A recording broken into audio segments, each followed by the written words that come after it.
Hi, welcome to another edition of Carpenter Shop, where we are spending time together in an environment where maybe we can say just a couple of things that might spur us on to grow just a little bit in our walk and journey of faith. I want to share with you a verse, Romans 12, verse 1. It says, "I beseech you therefore, brethren, by the mercies of God, that you present your bodies a living sacrifice, holy and acceptable to God, which is your reasonable service." When you hear the word sacrifice, when I hear the word sacrifice, we have all sorts of concepts, thoughts, ideas, and images that pop into our head. But sacrifice always involves a loss of some kind. We think about it usually in the context of sacrificing our time or sacrificing our money in our day-to-day lives. But such a sacrifice, if you think about it, is not a complete and total loss, because none of you, including me, give up all of our time, and none of you, including me, give up all of our money. And so while it's a sacrifice, it's not a complete loss. The notion of sacrifice in Scripture had a much more ominous meaning. In the Old Testament, for example, when an animal was sacrificed on the altar, it was a total loss. I mean, when they were done giving up that animal, it was gone.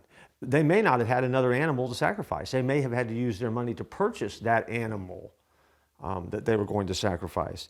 But for the animal that died, everything was taken. That's the kind of sacrifice that Paul had in mind when he was writing the words in Romans that we just read. As we think about sacrifice in our lives, we have to always remind ourselves that, yes, we are called to sacrifice. But because God is the giver and the one who provides our resources and the things that we have, anything that we sacrifice really is just giving back to the one who gave it to us, which of course is God. And then Paul, as he writes, then he takes that whole idea and that concept, and he uses this phrasing, a living sacrifice. Make your body a living sacrifice to God. You know, the problem with living sacrifices is they keep crawling off the altar. And in our lives, that seems to be our struggle. When Jesus said, "Die to self and live for me," it was the same concept of make yourself a living sacrifice, as I was a sacrifice on the cross, so that you might live. The concept is the same. The terminology is a little bit different. But the idea behind it is simple. We are called to give our all.